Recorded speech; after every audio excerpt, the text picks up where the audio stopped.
nasty. This is just a bit mean. No. Oh my god.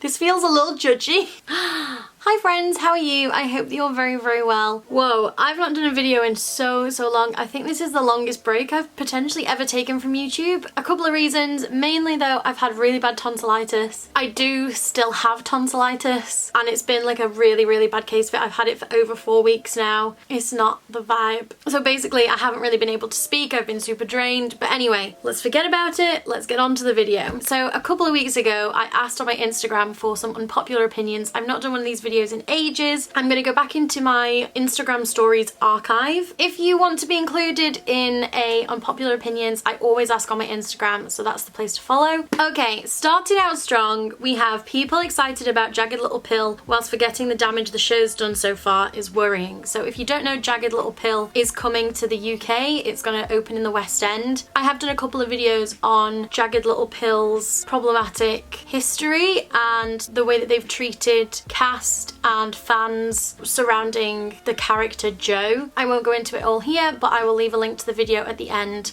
So yeah, the show closed on Broadway and now it's been announced that it's coming to the UK. And yeah, I mean, I fully agree with this person. For me, I probably won't be going to see it. I may go and see it if like a friend has a free ticket or something. Like, I don't want to support it financially, but I would also be really curious to see if they have made changes. I'd be interested to see how they cast the show and if they acknowledge the problems and, you know, make a concerted effort to ensure that the issues that the show has had in the past don't come up again. You know, people get excited about things, I get that, but I also think that it is good to acknowledge the situation and have a little apprehension about it. The West End production of Six is better than the Broadway production. I haven't seen the Broadway production, but the West End production of Six is great. I know that on Broadway, obviously they use American accents and I don't know how I feel about that. I've only seen like very odd little clips. I would be really interested to see Six on Broadway. I really, really want to go in the next year or so. Maybe I'll go and maybe I'll see it. My friend Hannah, who I did a video with on my channel, who was an alternate in Six in the West End, is currently about to start being an alternate on Broadway for like a temporary time,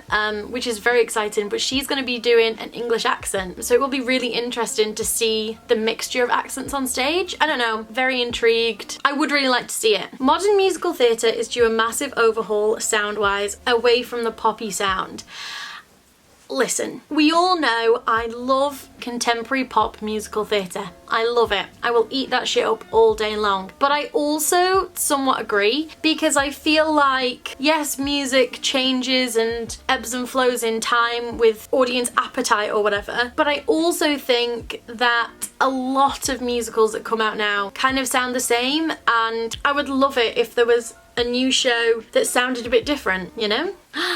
Little Shop of Horrors has a few good songs, but it's pretty overrated in my opinion. The plot is thin AF. Is the plot thin AF? It's about a plant that eats people. What would be a chunky plot? I suppose it's not like super deep, but well, I don't know, there are deep moments. Topics of domestic violence and being an orphan and plants, experiencing homelessness. I love Little Shop of Horrors. It's one of the shows that really, really, really got me into loving musicals, so it will always have a very special place in my heart. So I can't say I agree, but I also respect your opinion.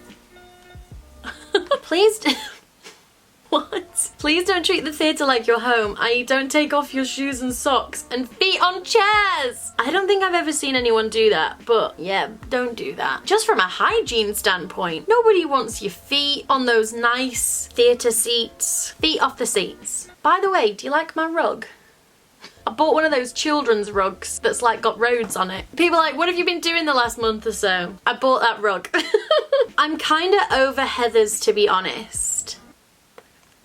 Same. I have always loved Heathers. I always have. But I don't know. I've had my moment with it, you know? I think it's great that it's still on and people are loving it and I like that, but it's not... I would never choose to listen to it anymore. I feel like I've seen a lot of issues within Heathers. It's a shame because obviously I loved the show so much and I do still have appreciation for it, but I am just kind of over it. I'm like not excited by it anymore. I was talking to one of my friends the other week and they were saying like they went to see the show for the first time and they were like, there's a lot of problematic themes in the show.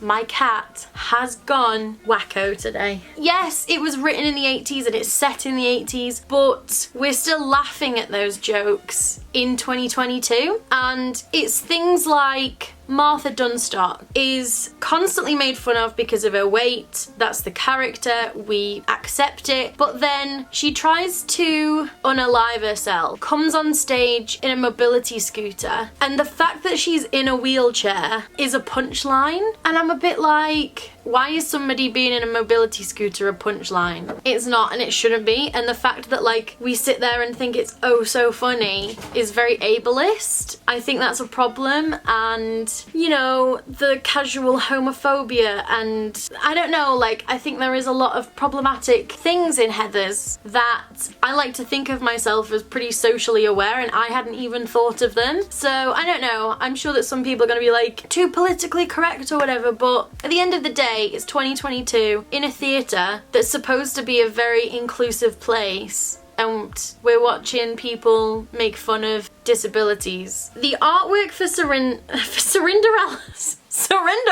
that's not right. The artwork for Cinderella is awful, no hate, just not for me. Now, since this, the Cinderella artwork has changed, but I don't think it's awful. However, so it's supposed to be like a shoe. Somebody once said it looked like a kangaroo's head, and I can never unsee a kangaroo's head. So, yeah.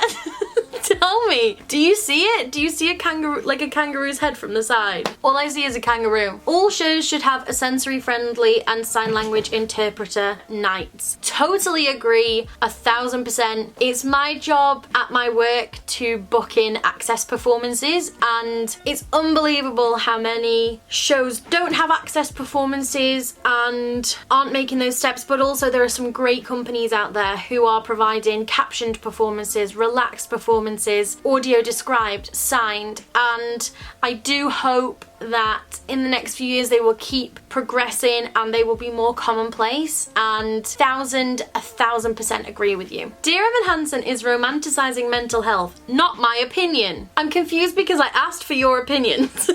I somewhat agree with this. I think that there is a thing with some modern musicals in some way romanticize mental illness rather than mental health, because like we all have mental health, but I think that's what they mean, like romanticizing mental illness. I would agree. It's like the musical Starry. I really like it. It's based around Vincent van Gogh's life. Vincent van Gogh, do we know? The man who chopped his ear off, he killed himself, and the musical I feel is very similar to Dear Evan Hansen in the way that they talk about his death and the music, and it is very kind of romantic, and so I somewhat agree with this, I do. But I also think it's good that topics like that are talked about more, and so they're not so stigmatized, you know?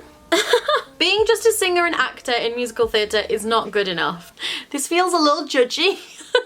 I disagree. I think that there are a lot of musicals out there where there is absolutely zero dancing in, and not everyone has all three, and not everyone is a triple threat, and people who are performers are not machines. They have strengths and weaknesses, and I think that people are so afraid in this industry of going into it like, oh, but I'm not a good enough dancer, or I'm not a good enough actor, or good enough singer, or whatever, but even if they have the other two and they're super strong, they're being put off, and I'm like, go for it, you know?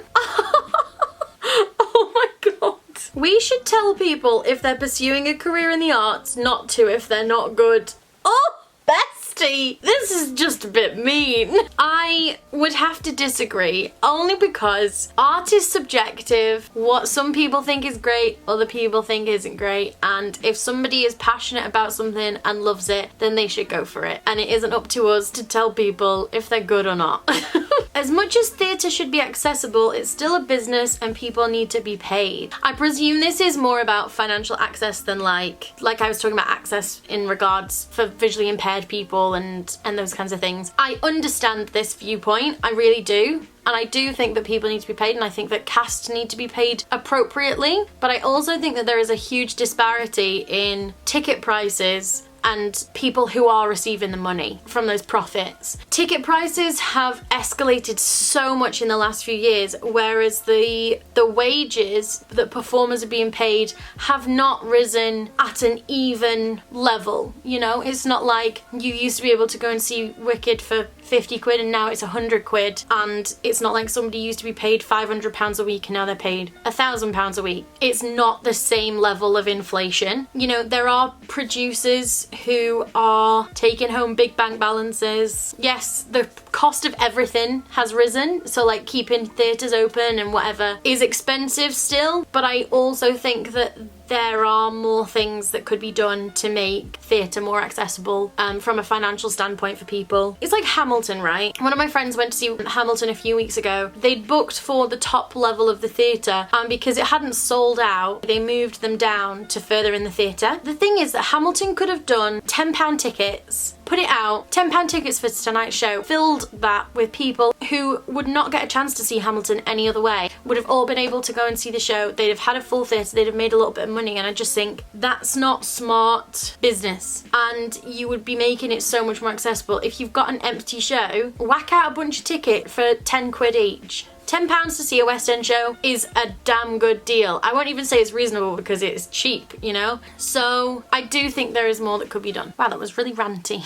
I don't like or support him as a person at all, but I thought Ansel Elgort was good in West Side Story. I filmed a video on West Side Story a few weeks ago. It very much feels like the moment has passed. I might film another one or put it up. Let me know if you would be interested. Ansel Elgort, I think he is trash as a human. I think he's done some terrible things. Not a fan. I thought he was fine in West Side Story. I think the film is amazing. I think he was still the weakest part of it, but I thought he had a nice voice. I can give him that. But other than that, I wouldn't say he was good. I thought he was okay. I just think his acting is very bland. And I also was a bit like, I don't understand why you would like this man so much and forgive him for murdering your brother. No. When recasting for shows, there shouldn't be a need for the same looking people. Oh my god. Louder for the people in the back. Yeah, hard agree. This feels like I wrote it. Quite rude that they keep not casting me as JD, to be honest. Big me energy. Yeah, I totally agree. They definitely need to cast you as JD, 100%. Veronica! Open the door, please. James Corden isn't bad, but he's overused and often cast in the wrong roles for him. Yeah, I would agree. I don't think James Corden is a terrible performer. I don't think he was right in The Prom at all. I've seen him in other things and I thought he was okay. I think that he gets a lot of bad stick, and I think that things like starting a petition so that he's not cast in the Wicked movie, not nice. He's a person at the end of the day. Just because he's rich and famous doesn't mean he doesn't have feelings. He is a mainstream person who gives a lot of platform to musicals. Maybe I've got soft in my old age. Shrek the Musical is very offensive and terrible. I like Shrek, but I do agree to some extent. I went to go and see Shrek a few months ago, and I was shocked by how many like slurs there are in the show, and I was like, I wasn't expecting that. And I think that Shrek, if it updated and took out some of those slurs and some of those jokes, I think it could be fine. But definitely a couple of them you think that shouldn't be on a stage. Okay, thank you so much for watching this video and for sending in your unpopular opinions. If you enjoyed this, please let me know and I will do another one. Thank you for sticking around if you have while I have been gone. I'm hoping to be better soon and to be filming more regularly. And yeah, I love you lots and I'll see you soon.